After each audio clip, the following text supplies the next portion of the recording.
disclaimer under Section 107 of the Copyright Act 1976, allowance is made for fair use purposes such as criticism, comment, news reporting, teaching, scholarship, education, and research.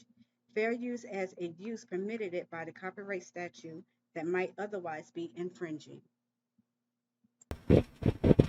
Hello everybody and welcome to my channel. I am Afro. Please do me a favor as you enter the room and hit the thumbs up button for me. I really appreciate it. Today's video, what we're going to talk about, why Pepsi went bankrupt. So without further ado, let's get into the video.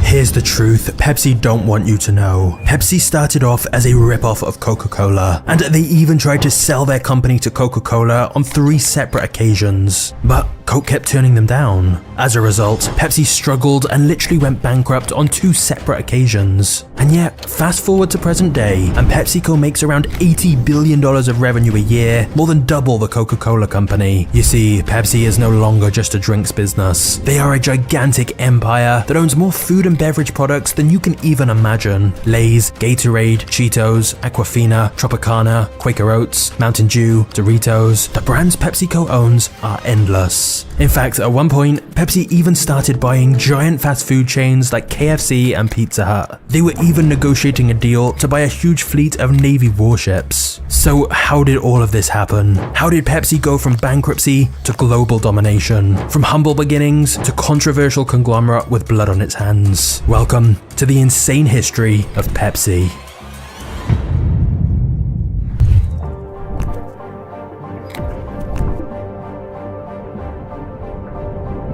The story of Pepsi begins with a man named Caleb D. Bradham, who was born in 1867. Caleb grew up in a very small farming town in North Carolina. His father worked as a local merchant, but his family was very wealthy, and because of this, Caleb was able to receive the best education and went off to become a doctor at the University of North Carolina. However, his father suddenly ran into financial trouble and could no longer afford to make the tuition payments, so Caleb was forced to drop out of school. Despite this, when he returned to his small town, the locals treated him as if he actually was a qualified doctor, because there was no other doctor available for miles around. So Caleb gave out medical advice whilst also working as a local teacher so he could save up money. Within 2 years, he'd earned enough money to go back to college. But this time, he decided he didn't actually want to be a doctor anymore. Maybe it was because of years of helping the local residents with their medical problems, but Caleb had decided he now wanted to become a pharmacist instead. So after graduating in 1892, at age 25, Caleb Bradham purchased a building in New Bern, North Carolina to open the Bradham Pharmacy. At the time, drugstores like this were incredibly popular and were a place where locals would actually hang out and socialize. It was common to have a counter for people to sit and chat whilst having some snacks and a cold drink. That's because most of the pharmacies had a soda fountain, where soda was made by mixing carbonated water with whatever flavor the customers chose. And there were hundreds of flavor syrups to choose from, like orange, grape, rose, and countless more. Caleb was a very social person, so by running a pharmacy of his own, he quickly made friends with nearly everyone in the town. Now, that exact same year Caleb started his pharmacy business, 1892, the Coca-Cola company was founded in Atlanta, Georgia. They had developed a cola syrup recipe that was sold at pharmacy soda counters.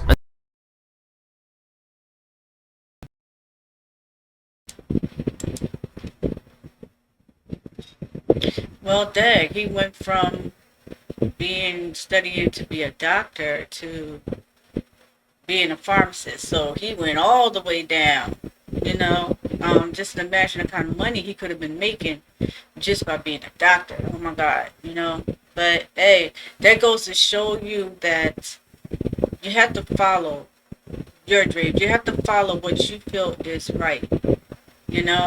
If something is not working for you, get out of it and try something else.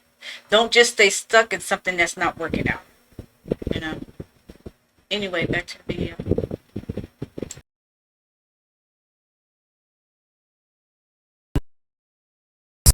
So it wasn't long before Caleb Bradham had been introduced to Coca-Cola's drink.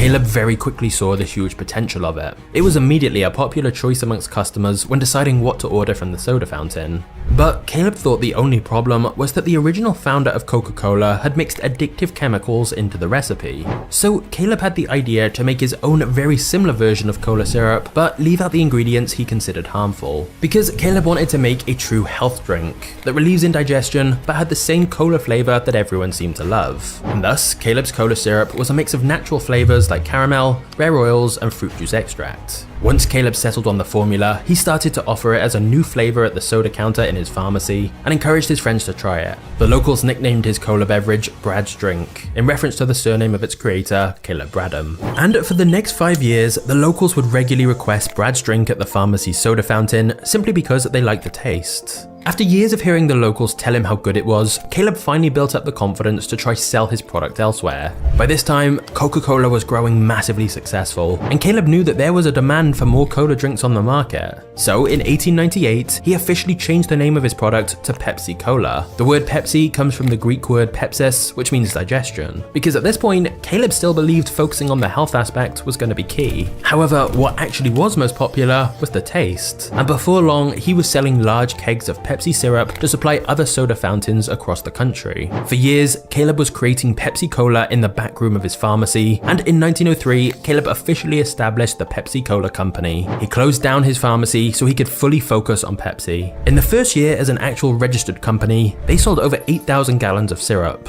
and Caleb reinvested his earnings into advertising in local newspapers, which helped the brand grow even more. Sales more than doubled to 20,000 gallons of syrup in 1904, and Pepsi was now far too big of an operation to run out of the pharmacy, so Caleb bought a bigger building to use as a factory to produce Pepsi in larger quantities. He also partnered with bottling companies who wanted to be part of the Pepsi franchise, thus allowing Pepsi to be sold by the bottle instead of just as a syrup sold to soda fountains. By 1910, Pepsi Cola was working with 250 bottling companies across 24 states, and by 1915, Pepsi Cola's assets were worth more than $1 million. Caleb Bradham bought a big house for his wife and children to live in, and he was so popular in the local area, people were encouraging him to run as the governor of North Carolina. By all accounts, Caleb had made it. But that all changed after the start of World War I. During the war, the price of sugar skyrocketed due to strict rations.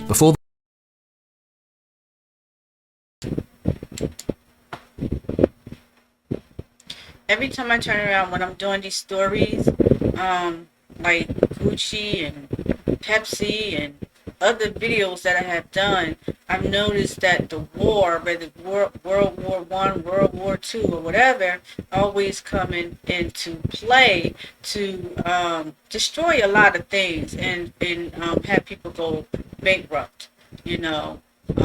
And it's crazy, and it's crazy how people are able to pick back up, right, and continue on to do what it is that they like to do. Now, some of them, however, probably changed what they were doing the first thing into something else, but it still amazes me how people are able to pick up and keep moving forward. Back to the beginning.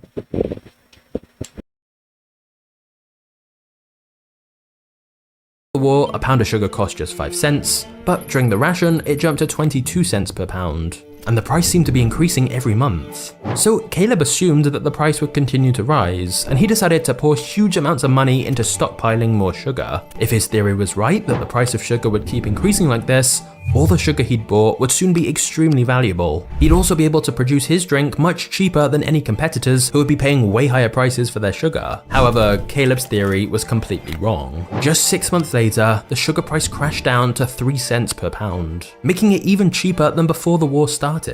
To make matters worse, most factories in America had to prioritize making products for the war effort. So Pepsi went from having 250 bottling factories to just 2. So the amount of product they could sell was drastically cut down. Basically, Caleb had spent more on sugar than what the company was able to earn. They couldn't use it all, and the current market price for that sugar was way below what he'd paid for it. Things spiraled out of control, and in 1920, Pepsi Cola filed for bankruptcy. Caleb was 53 at this point, and he had to sell off all the remaining company assets like the Pepsi trademark and drink formula, and thus Caleb returned to his old career as a pharmacist. By 1934, Caleb was dead, and so the original creator of Pepsi never got to see the insane success his company would soon go on to have.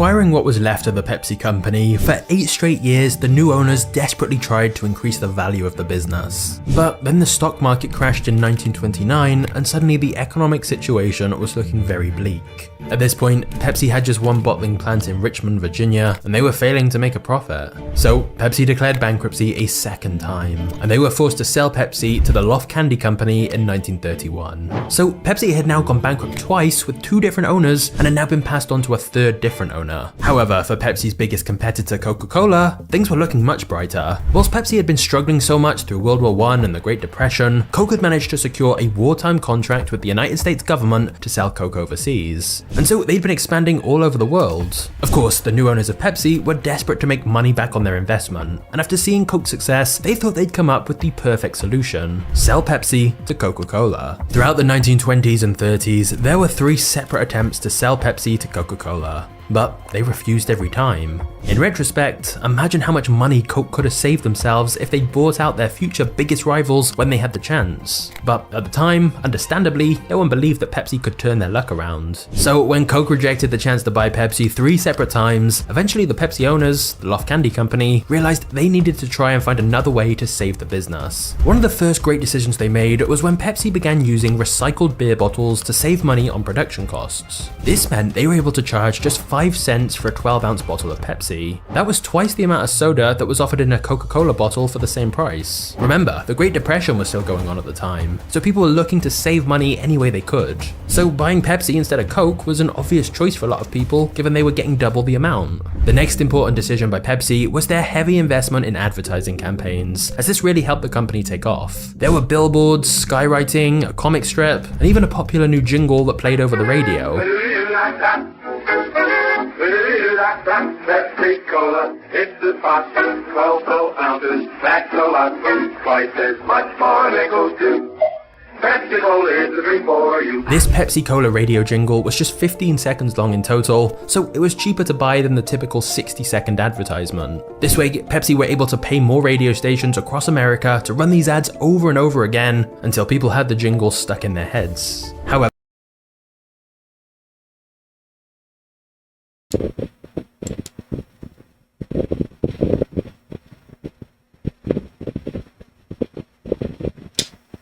That was the most corniest thing I've heard.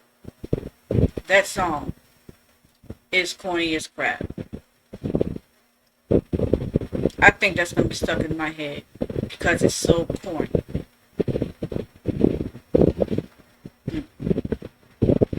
Back to the video.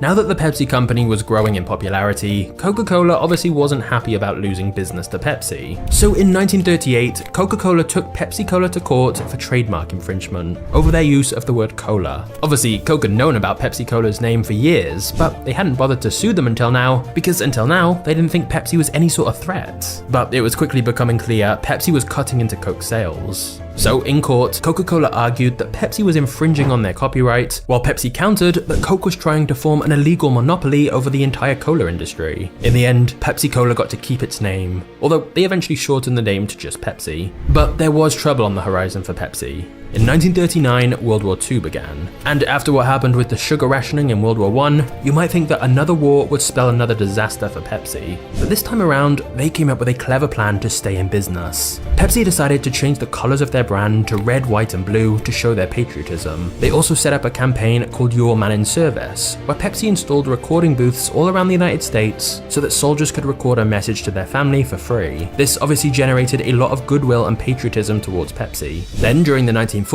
Pepsi also made the very successful decision to market their drink to the African American community and hired an all-black sales and marketing team to create the ads. This was huge because most of Pepsi's competitors only featured black people in the form of stereotypes, so the African American community was a huge untapped market that most other brands were ignoring. With all of these successful advertising campaigns, Pepsi was able to make it through World War II stronger than ever, and they were just getting started.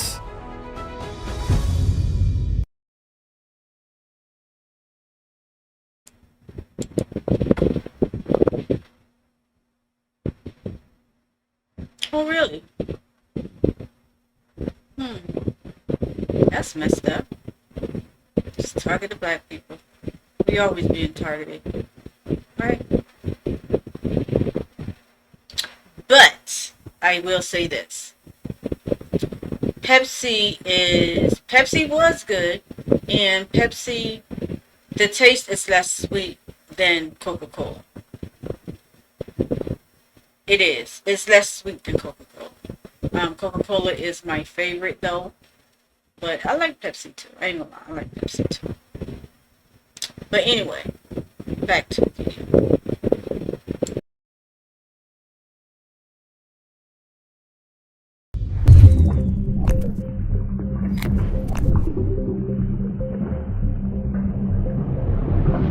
In 1950, Pepsi hired a man named Alfred Steele as the new CEO. This was slightly controversial, as he was the former vice president of Coca-Cola, and thus Alfred was an expert on what it took to make a cola company successful, and he quickly made several changes to the Pepsi brand. In particular, he liked to focus on giant advertising campaigns and big sales promotions. He started introducing beautiful and glamorous women to Pepsi advertisements, and Alfred Steele also just so happened to be married to the famous actress Joan Crawford, so he brought her on as a model for Pepsi too. Since she was one of the biggest names in Hollywood, her celebrity endorsement of the product massively boosted sales. Alfred also pushed for a brand new logo and slogan. They completely redesigned a swirl bottle, which made the drink look more stylish. Alfred's extensive ad campaigns and branding changes helped Pepsi grow out of its poor man's cola image that some people associated with Pepsi. He also made changes behind the scenes, like giving teams within Pepsi's company more autonomy, thus empowering them to bring new ideas forward. All of these changes helped increase Pepsi's sales from $1.6 million in 1950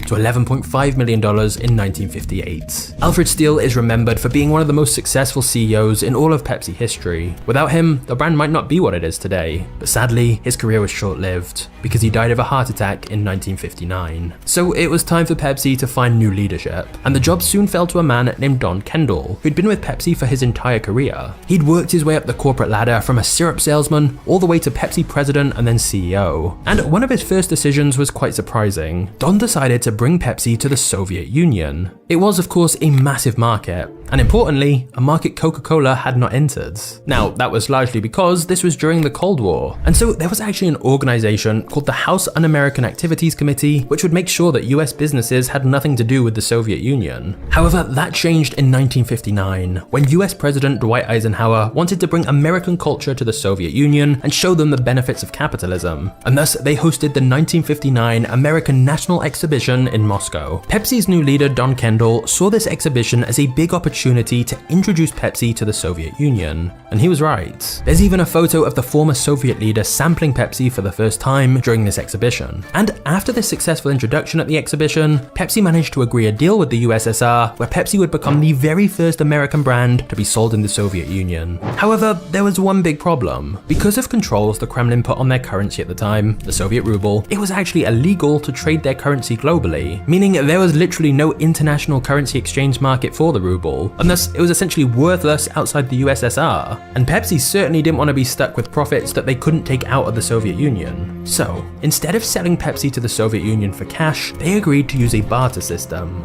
For years, Pepsi accepted Stolichnaya vodka as payment. And Pepsi also received exclusive rights to distribute this vodka in the United States. So basically, the Soviet Union got Pepsi concentrates, and in return, Pepsi got Russian vodka, which they could sell in the US and therefore make US dollars from it. And so this workaround seemed win-win, as Pepsi could sell their product in the Soviet Union whilst bypassing the currency issue. And for a while, this was all well and good, until 1979, where Pepsi became unable to sell enough of the vodka for this deal to make financial sense anymore. So they needed to figure out something else they could receive from the USSR instead. Ideally something more valuable, so Pepsi could very quickly sell it for dollars. Now, there is a long-standing story that in 1989, the Soviet government paid Pepsi by giving them a fleet of decommissioned warships. The idea was Pepsi would be able to make money from selling the ships for scrap metal. And this was reported in the New York Times, saying, PepsiCo recently bought from the Soviets 17 submarines, cruiser, a frigate, and a destroyer. They are being resold for scrap. The head of Pepsi then joked to George Bush's national security advisor, "We're disarming the Soviet Union faster than you are." And so, because of this warship deal worth hundreds of millions of dollars, articles have popped up saying that technically, Pepsi briefly became the 6th largest military in the world before they sold the ships for scrap metal. However, this isn't actually the case. Although Pepsi having its own navy fleet would take the meaning of cola wars to a whole new level, the actual truth seems to be that even though Pepsi considered this warship deal, they didn't go through with that. Instead, they drew up a new agreement for the Soviet Union to build Pepsi commercial freight ships instead, which they could sell or lease out. And ironically, all of this was completely irrelevant anyway, as the plan fell through when a few months later the Soviet Union collapsed in 1991. Pepsi did remain a huge presence in Eastern Europe still though, and in fact, Russia was one of the handful of countries where Pepsi outsold Coca-Cola. And over the years, Pepsi expanded its presence in Russia. Like in 2008, PepsiCo bought the majority of shares in Russia's largest juice manufacturer, and then acquired another huge Russian brand, Wimbledon Foods, which made PepsiCo the largest food and beverage manufacturer in Russia. However, in 2022, that all changed after Russia's invasion of Ukraine, and so Pepsi stopped manufacturing in Russia. And thus, Pepsi's unusual decades-long relationship with Russia was finally over. Before we get to the next chapter of the story, let's quickly talk about what's going on in present day. Right now, it seems like artificial intelligence is at the top of the discussion for many businesses all over the world. Even Pepsi is using AI to create products consumers don't know they want yet. But with all of these exciting AI developments going on, how can you yourself be a part of this AI revolution? Well, that's where today's video sponsor comes in, the investment platform Moomoo. If you go to Moomoo and type ChatGPT in the search box, you can see the performance of AI stocks related to ChatGPT, and check out their analyst ratings to get assessments on whether you may want to buy, hold, or sell any of these AI stocks yourself. And it gets even better. When you open a free account, you get 1 free stock just for registering. Then you get 4 more stocks if you deposit $100, and 10 more free stocks if you deposit $1,000. So that's up to 15 free stocks. This is a limited deal though, so click the link below now to get your free stocks, and then you can also begin using Moomoo's AI stock feature. Once you've done that, let's get back to the story.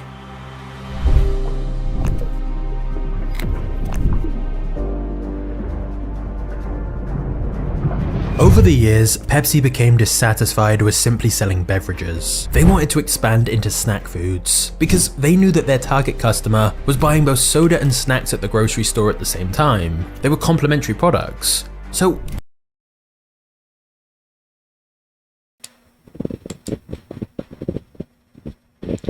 now that's the clever part about it, because soda do go good with snacks. So that was smart of them for him to think of that, you know. That was a smart move, I must say. That was a smart move. Back to the video.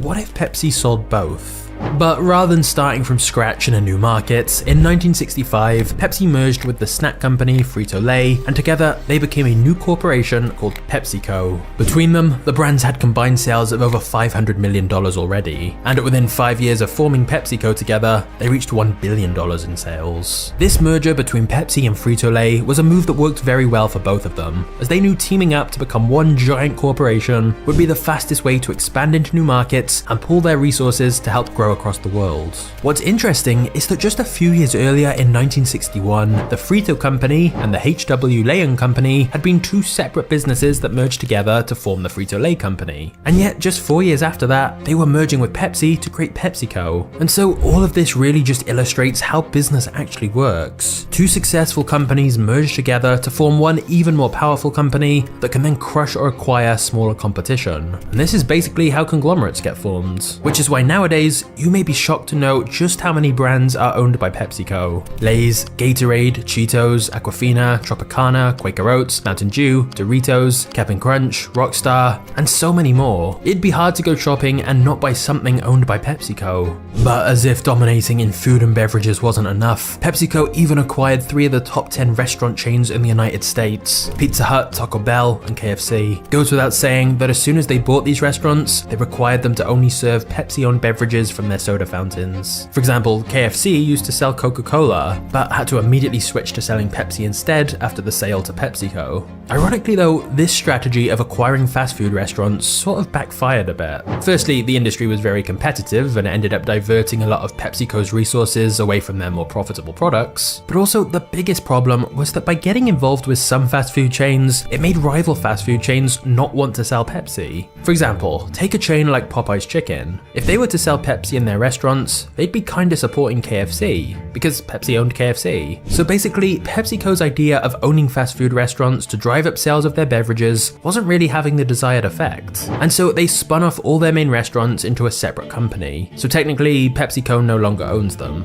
However, this didn't stop PepsiCo trying to expand into other random industries. Like at one point, Pepsi acquired the sporting goods company Wilson. But once again, after a few years, they realized these other acquisitions were a bit of a distraction, and went back to doubling down on beverages and snack foods. And so PepsiCo's profits continued to rise, and everything seemed to be going great. Little did Pepsi know, they were about to create one of the biggest marketing disasters in history that would cause them to owe tens of billions of dollars and have very fatal consequences.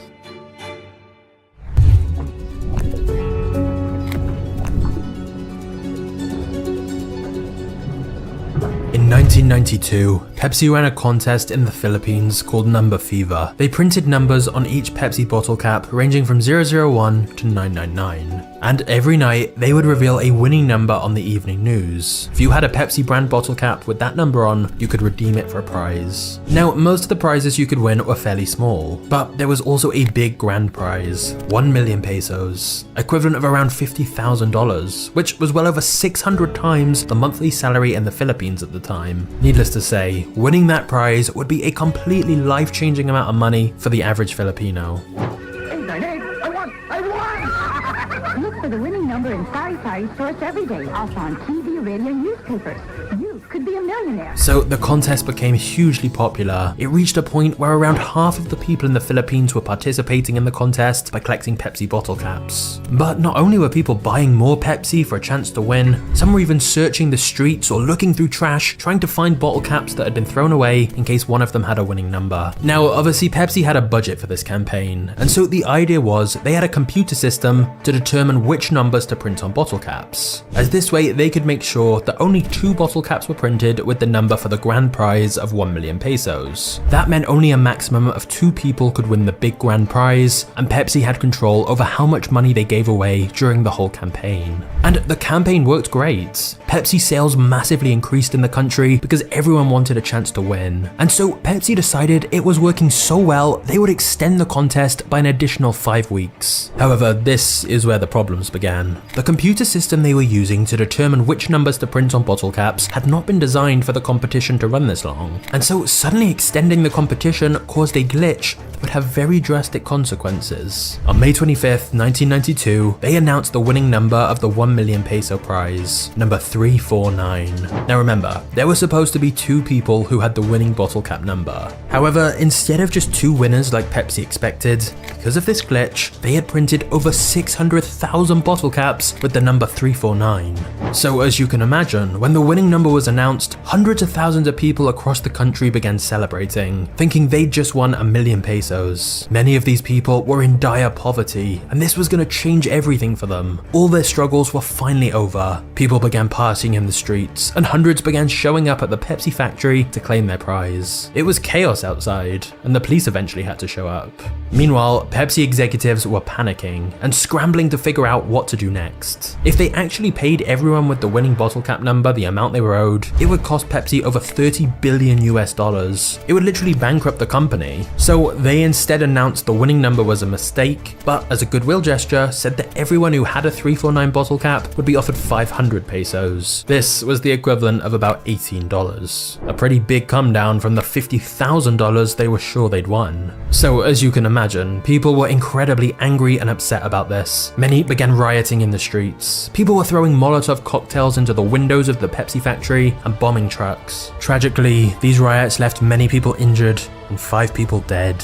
A group of winners called Coalition 349 decided to get together and sue Pepsi, but in the end, Pepsi only had to pay a fine of 150,000 pesos, which was completely insignificant to them, especially since the campaign had brought in millions of dollars of profit. To many, it was seen as a giant billion-dollar corporation, giving people in poverty this glimmer of hope and then ripping it away. And just to add to the controversy even more, there were some newspapers that reported on a police testimonial from the time that claimed Pepsi had hired mercenaries to bomb their own trucks in order to make it look like Coalition 349 had done it and thus make them out to be thugs and damage their perception in court. Now of course Pepsi denied this, and it may well be the case that the police officer's testimonial was wrong, but either way, this whole incident is a very dark part of Pepsi's history. It was a genuine mistake by Pepsi, but their negligence had very real consequences. And this wasn't the only time that Pepsi got in trouble for running a faulty contest. In 1996, Pepsi started a campaign where you could exchange points for prizes from their Pepsi stuff catalog. You could earn points by buying Pepsi products or purchase points for 10 cents each. In the commercial for the contest, they claimed that for 7 million points, you could win a Harrier jet. This caught the attention of a business student named John Leonard. At the time, a Harrier jet was worth $23 million, and John realized that he could buy 7 million Pepsi points for $700,000. So clearly this was actually a great deal. After a few phone calls with investors, John got the money together and sent in the paperwork to claim the Harrier jets. However, Pepsi claimed that their commercial was just a joke and never sent him his jet. So John decided to sue the company for false advertisement. In the end though, Pepsi won the case, and they changed their commercial to include "just kidding" at the end, and also increased the cost to 700 million points. So once again, Pepsi got away with it. However, to be honest, PepsiCo has a whole string of controversial ads. Like, they made one for Mountain Dew that got described like this. It's being called the most racist commercial in history. The most racist commercial ever. And of course, more recently, who can forget the Live for Now Pepsi ad, where Kendall Jenner seems to end a riot by giving a police officer a Pepsi. At a time of huge, serious protests, including against police brutality, the idea of some mega-rich influencer handing over a Pepsi to suddenly solve everything just seems so tone-deaf. And to many, it just felt dismissive of people who'd been protesting for years or even been abused or arrested. Or, as SNL put it, I stopped the police from shooting black people by handing them a Pepsi. I know, it's cute, right? However, despite having several terrible ads, Pepsi can also be credited with one of the greatest marketing campaigns ever.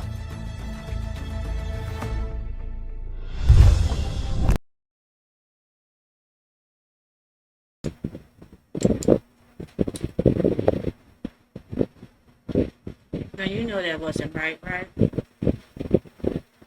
Yes, I stopped the police by, shooting black people by giving them a Pepsi. What? But,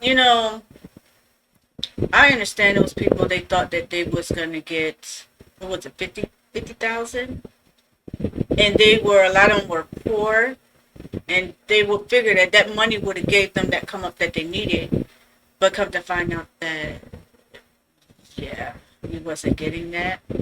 That would make anybody go postal, for real. That would make anybody lose their mind, for real. I mean, it's just like you said, you had, about 5 people who lost their lives over that? That's crazy. Pepsi did a lot of stuff, didn't you, Pepsi? Anyway, back to the video. That's why I don't drink y'all no more. No, I'm kidding. I just don't drink y'all because I just don't drink it. Alright, back to the video.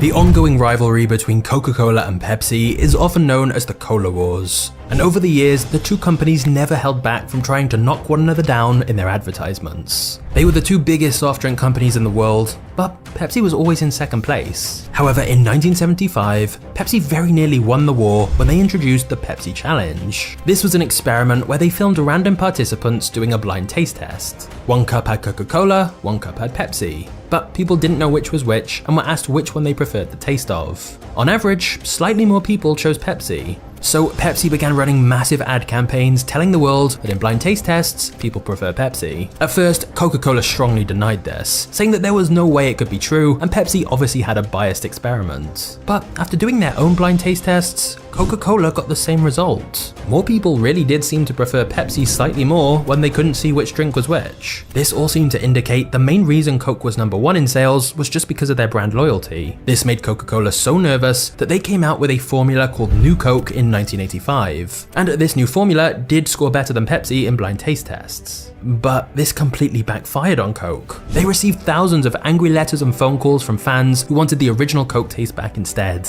People hated the fact they changed the recipe, and eventually Coke were pressured into reverting back to Coca-Cola Classic. This was where Coke got lucky though. People were so happy and thankful to have the original taste back after it had been taken away that Coca-Cola seemed to massively increase brand loyalty. And people were no longer talking about the Pepsi challenge, they were talking about the fact that original Coca-Cola had returned. And so the brutal reality for Pepsi is that despite all the success they've had in the last 100+ years, when it comes to the simple battle between Coke or Pepsi, Coke's brand is still the winner. And if you want to know the real reason why Coca-Cola will always beat Pepsi's brand, then click this thumbnail now to find out the dark secret to Coke's success. I'll see you there in a second.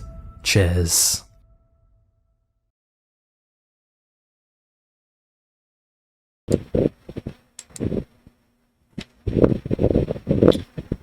Well, that concludes that video. Like I said, I prefer Coke over Pepsi. When I do drink it every once in a while or blue moon. But I still stand by saying that Pepsi is less sweeter than Coca-Cola. So, yeah. So, thank you everybody for tuning into my channel. Please don't forget to hit the thumbs up for me and leave a comment after this video. And, yeah.